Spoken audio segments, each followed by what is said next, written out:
Om Vakratunda Mahakaya Surya Koti Samaprabha Nirvignam Kurume Sarvakarishu Sarvada Om Ganganapate Namaha Om Namo Narayanaya Om Shri Swami Narayanaya Namaha Shri Lakshmi Narayanaya Namaha Shri Hari Krishna Maharajaya Namo Namaha Shri Sadgurubhyo Namo Namaha.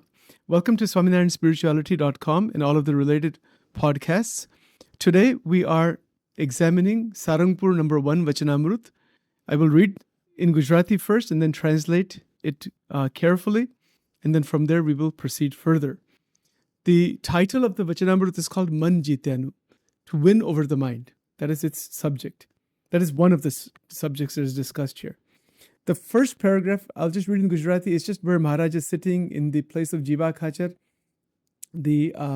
It's called Darbar. It's like a place where he is sitting there with the devotees. I'll read that first and then we'll get into the actual question. Swaminarayan Hare, Samvat 1870 Shravanvadi Panchmine Divas. Swami Shri Sajanand Ji Maharaj Gam Shri Sarangpur Madhe Jiva Khacharna Darbar Ma Uttarade Dwar Ordani Osariye Virajman Hata Ane Sarvashvet Vastra Dharan Kare Hata Ane Potana Mukhar Vindni Agal Muni Tatha Desh Deshna Hari Bhaktani Sabha Bharane Beti Ati. So different devotees, Munis meaning the renunciate sages are sitting from different parts of Gujarat at that time. They were called different deshas. So they're different regions people have come together because they used to travel with Maharaj at the different places. So they're all sitting in front of him and he is sitting there. Now, remember the context, there is this Manan Chintan going on with the Paramahansas. There is this continuous, Brahma Chintan. So that is the context. There are these devotees, sages, are sitting in front of Maharaj. And this is the kind of context the entire Vachanamrut is in at different places. So Muktanand Swami is going to ask a question here. Pashi Muktanand Swami prashna puchyo je, jitam jagat ke na manohi ena, e shlokma em kahyu che je, jene potanu man jityu, tene sarva jagat jityu, te man jityu kem janai. Let's understand the question carefully. He is giving a reference, Muktanand Swami, from a scripture called Mani Ratnamala. That scripture is created by Adi Shankaracharya Ji. And there are 175 questions and answers. I actually have the full scripture with me. And they are fantastic. So this is one of the questions out of those 175. Jitam Jagat, that's the question. Jitam Jagat Kena, that is the question. Manohi Yena. So Jitam Jagat Kena Manohi Yena means who is it that has won the entire world? So generally we think big conquerors, big politicians, Napoleon and all these other dictators, they are trying to win this external world, right? So the answer that is Shankaracharya Ji gives there, who has won the world? One who has won the mind. To win the mind. Now this is interesting. Simply because the concept of winning the mind is there. It doesn't say control the mind, silence the mind, still the mind, although all those things are probably implied in this. So he's asking this question. Muktanand Swami actually knows the answer to all these questions, but he's asking for the benefit of all the others who are younger than him, and that's why. So that they can be benefited and they can hear the answer from lips of Maharaj. That's why this question is being asked. So he says that in that shlok, it is written that one who has won the mind, Jene potanu man jityu, tene sarva jagat jityu, one who has won over completely. Jityu means to win over one's own mind. Man meaning antakarana in general, has won over everything. Jagat in this context would mean, of course, it's not so much about winning the external and becoming, just controller of the outside world. Even though that could be there, but it really has to do with this antarik jagat, internal world that we're living in. There's an internal world that we're living in, the Jagrat, Swapna, Sushupti, and all those avasthas. That is the jagat. And then if we win that, then the world outside is not going to be an issue. Whatever may be happening, it will continue. We'll have the right connection with it through karma yoga, etc. And that'll be fine. Right? But this is the idea about winning the mind. So the question is, te man jitu kem janai? how does one know that one has won the mind? You see where at the level that it is beginning at, that someone is trying to win the mind, someone is trying to do all kinds of sadhanas, etc. Can Maharaj describe? He's asking Maharaj to describe that state of life, that state of a mumukshu, a sadhaka, or one who has reached that state. Can you describe what that is like, actually? So we have some idea what that is like. So here's the answer. પછી શ્રીજી મહારાજ બોલે છે શબ્દ સ્પર્શ રૂપ રસ અને ગંધ એ જે પંચ વિષય તેમાંથી જ્યારે ઇન્દ્રિયો પાછી હટે અને કોઈક વિષય પામવાની ઈચ્છા રહે નહીં ત્યારે સર્વ ઇન્દ્રિયો વશ થાય છે. Now there's a very intricate answer here. That first of all, there are 5 vishayas: Shabda, Sparsha, Roop, Ras, and Gandha. These are the 5 senses. The objects outside are there. Those are the actual padarth in Gujarati. Those are the objects outside. So the word vishaya actually is the interaction between the two. It's the experience. The eyes are seeing, and that is called rupa. The ears are hearing, that is called shabda. The tongue is tasting, that is called rasa, right? Like that. The tvacha is touching, touch is touching, that is called sparsha. Okay. So shabda, sparsh, roop, ras, anigandh, એ જે પંચ વિષય તેમાંથી જ્યારે ઇન્દ્રિયો પાછી હટે, meaning what happens? The 5 senses that are running for these experiences, which is what we see in the world, all the time, more and more experience. They're just running constantly, endlessly from where we are now compared to where at that time of Maharaj, there was technology and all that wasn't there. Now, it's just intense level of stimulation. Eyes are running. You go to see one movie, there's one flash after another, one picture. It's so intense stimulation. So what he's saying here is that temati jare indriyo pachi hate, that means that the indriyas, all 5 of them, they retract away from the panch vishayas. Hold on one second. Yeah, so what he's talking about here is the natural retraction of the senses turned inward. Now, what he says here, so this is the first point he's making. The second point he's making is that the desire to experience those vishayas is not present anymore. That's the second point. There's several points here.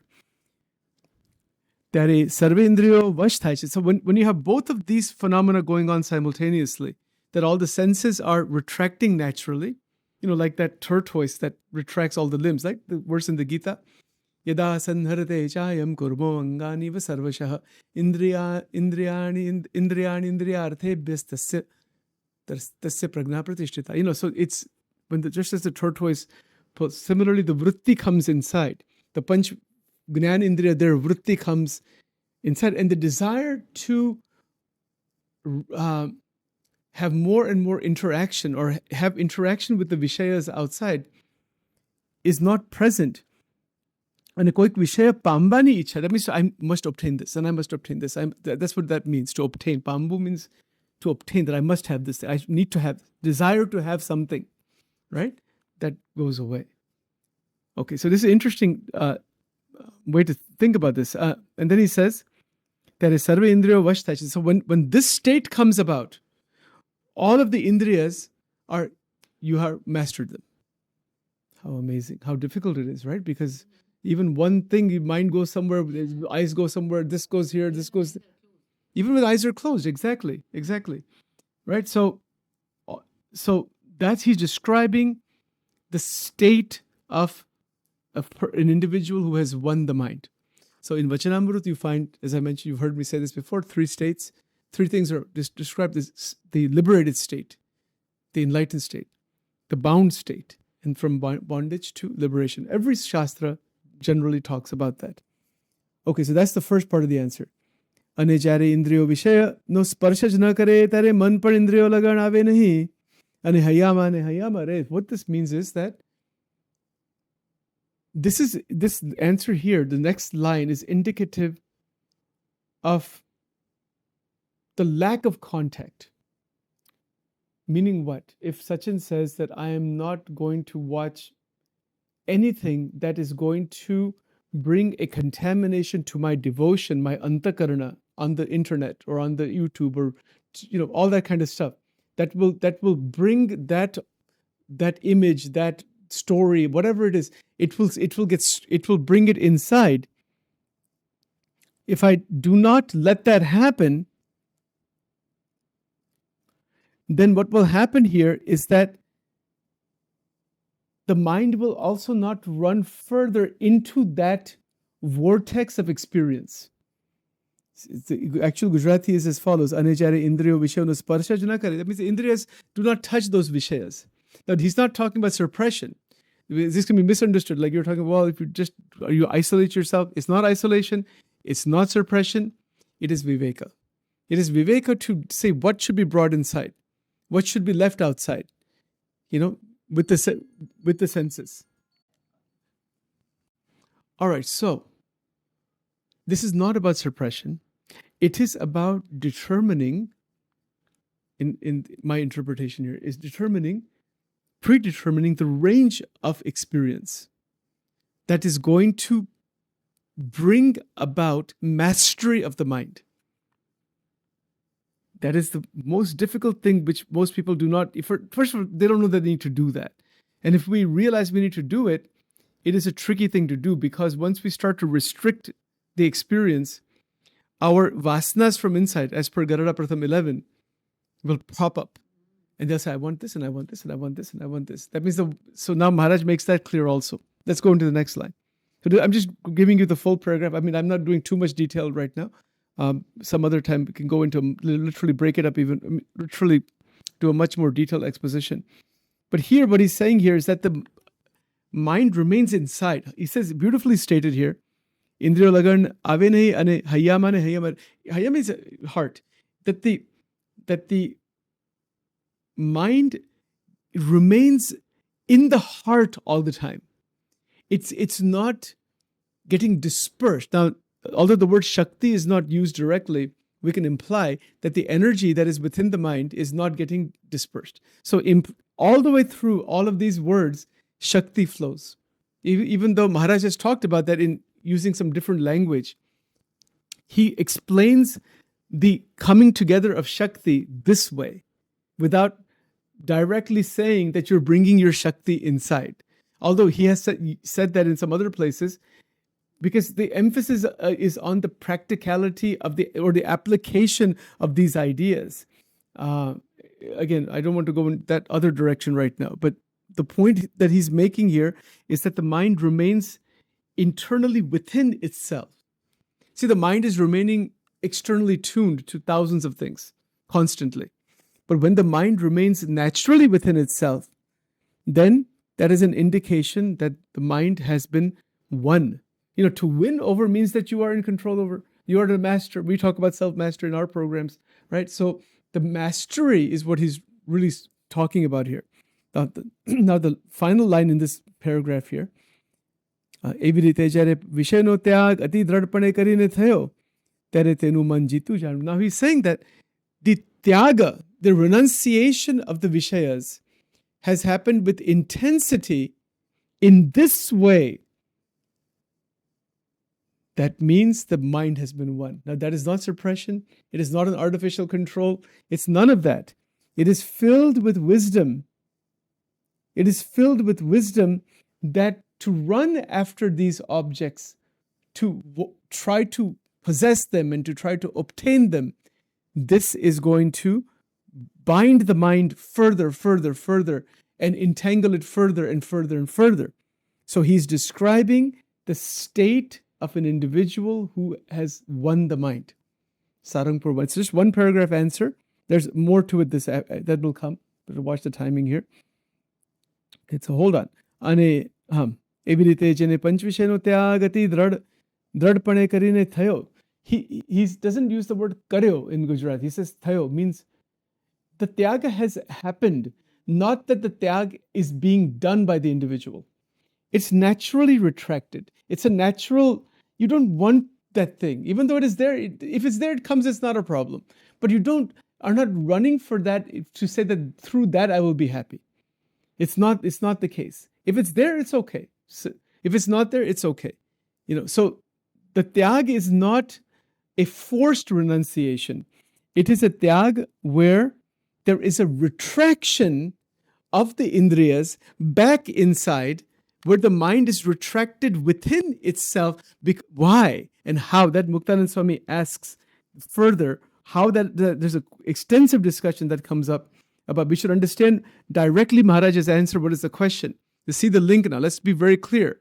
To win the mind, how to win the mind? Well, okay, that how is it, but what is it? That's not the question even. The question is, describe the state of winning the mind. Okay, so that's clear. Now, so there's a natural retraction. There's a massive steadiness from within. Okay, this is very clear. Now, then he says here that when the tyaga has happened with great conviction, that there's nothing there, not because of force or suppression. It's a realization that running after this is a very limited thing. Isme kya hai? Isme kuch nahi hai. Like brahmacharya, for example. There's somebody wants to follow brahmacharya. Actually, the solution to brahmacharya is this. It's very simple. That we said that this level, this kind of happiness or sukha that I'm getting, that is absolutely nothing actually in comparison to the glory of God. That will come later on. But one has to have a glimpse of that glory for this thing to go. And that is described in the Gita. So there's actually, out of the 700 verses, I mean, if we were to open up the Gita and go into this, you could find maybe at least 70% of the verses of the Gita are in this answer, maybe more. Vishaya vinivartante niraha rasidehinaha rasavarjam rasopesya param drishtva nivartate dhyayato vishayan punsaha sangaste shupajayate sangat sanjayate kamaha kamat krodho bijayate krodhat bhavati sammoha sammoha smriti vibrama smriti branchat buddhi nashat pranashyate. And it goes on. 70% of the Gita's verses are in this one paragraph, at least. Maybe the whole Gita, we can say. No problem. Sita Prajna, all the verses of Sita Prajna chapter 2 are in this. The Karma Yoga is in this. Everything is in this one paragraph.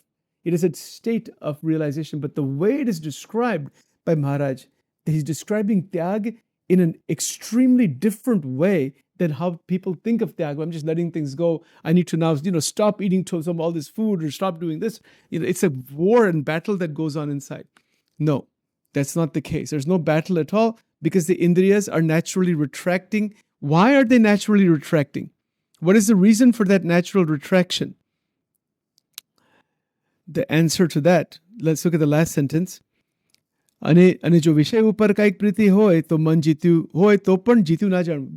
reason for that retraction is because the priti meaning the attachment, the affection towards those vishayas is still there. So I'm sorry, it is not there. So when the affection for the vishayas, the panch vishayas, is no longer present, the natural retraction will happen. So Maharaj is saying, even if you are completely retracted inside, this karma indriyani samyam ya aste manasasmaran indriyarthan vimudhatma mithyachara suchati. Bhagavan Krishna in chapter 3 is saying that you could have all kinds of boundaries placed around you, but your mind is still active somewhere in the vishayas. That's what he's saying here. That he says here that even if you think that the vishayas are retracted, and jo vishay upar kaik priti hoy, to man jitu hoy, topan jitu. You might think that I have won the mind completely, but as long as some wanting of something from the panch vishayas is there, you have not won the mind. So the desire for the panch vishayas is where the binding occurs, and that's where is the lack of mastery. The mastery is actually to be able to interact with a predetermined set of panch vishayas as a starting point, but also to be aware of the fact that the wanting of the experience of those vishayas is what actually binds the individual. You may see something, maybe it's possible to watch 10-15 minutes of news or something. Yeah, it kind of remains, but there's no much, you don't watch it with much interest. Chalta hai, you can see through it.